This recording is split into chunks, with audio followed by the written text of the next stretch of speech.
Greetings, one and all. It's our very humble pleasure to welcome everyone here this evening. This is an inspiring.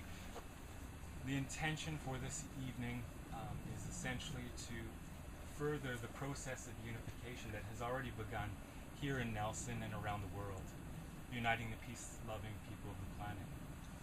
We acknowledge that in every city around the world, there are individuals, groups, and organizations who have done tremendous work in taking strides towards creating harmony in their lives. And many of them are working to assist in making that harmony available and accessible to others. And what we realize, though, at this point in the game, and it is a game to a degree, is that a lot of the efforts of harmony at this point on a global stage seem to be plodding along in relative inefficiency. And this isn't compared to what it can actually be. And there are a couple of reasons behind that. And one reason that comes very clear to us very quickly is that because of a lot of these groups, these individuals, groups, and organizations that all want the same thing, are currently working in relative isolation of one another. And there are those of us, essentially, we are awakening as one. And what's happening right now is that we acknowledge the realization at this point that now is the time to pull those resonant groups and individuals together. And we also acknowledge that it isn't a fantastically creative idea that we've come up with. It's something that groups all around the world are remembering at the exact same time. And so here in Nelson, we're working with a number of different groups. I myself personally am part of a group which is spreading globally right now called Awakening as One, which is essentially a non-entity. I think a lot of people in the spiritual movement and what's happening in the world right now, there's a tendency to, jump onto the next fad and the next trend and the next group that's doing the incredible work, or the next group that has, the coolest look, or whatever it tends to be in these areas. But essentially, Awakening as One is not that. It is not a group, and it is not a person. It is all of us. And our efforts with Awakening as One have been purely now to remember our purpose, those of us who feel called and who are willing, and that purpose is to unite all of those groups who already are doing tremendous work.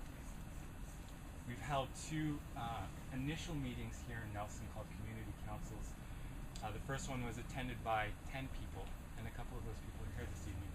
The second meeting, which I was no part of, was attended by 10 or 11 people. And now this is essentially what we're looking at as the third meeting. And we're very humbled by your presence here this evening. There's something stirring in each of our hearts that called us and allowed us to be here this evening, and a reflection that your presence allows us to see in ourselves, and it fuels us with hope, and it fuels us with inspiration, and it fuels us with a remembrance of why we're here and what we can achieve when we work together. So on behalf of myself, I extend my deepest gratitude for all of you for coming for your own reasons and for the divine reflection that we provide by being here. In a true spirit of Awakening as One, I guess I'll just give you a brief outline of what we're doing this evening, and then we'll move on. There'll be this initial preamble on my part, which will be followed by we'll unite in meditation. I guess in line with our perspective and our realization that all around the world there are groups that are doing phenomenal work. None of us can afford to recreate the wheel. None of us at this point can afford to come up with, our new own fantastic thing. Each of us here holds a specific key and part of the puzzle. Each of us, through our passions and through our remembrances, holds a specific set of information, and a specific set of gifts that I don't know.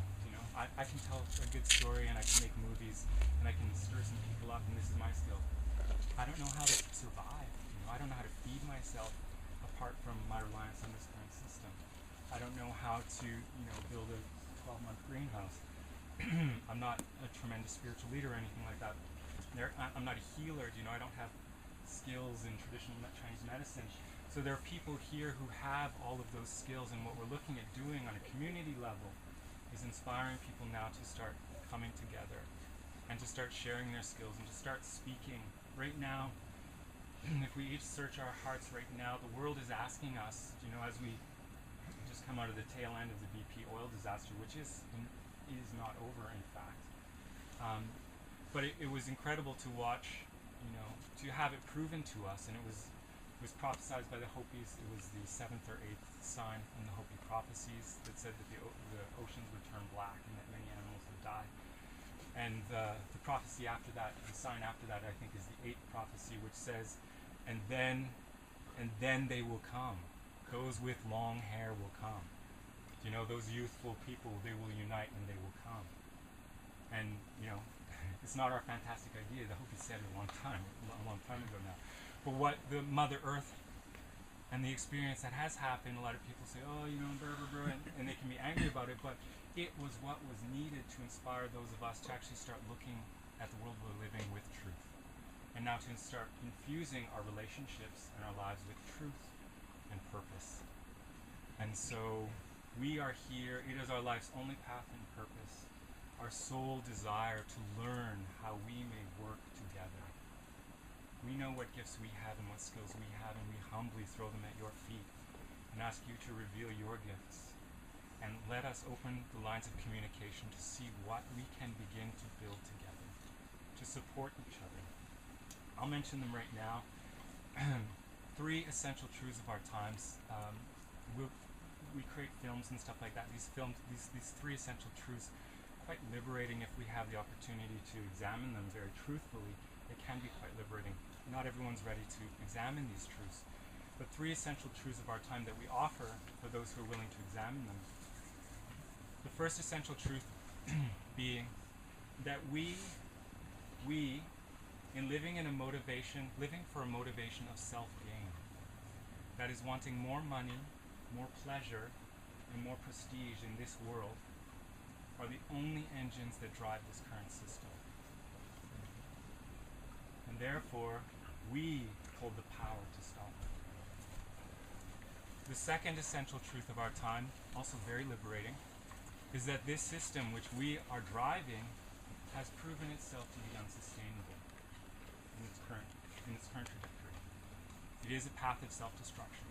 The third essential truth of our times that we offer to you is that the only way that we can stop this current trajectory and stop essentially fueling this destruction is to unite and to lend each other the necessary love, wisdom, skills, resources, and support so that we can make the switch from living for the self to living for the all.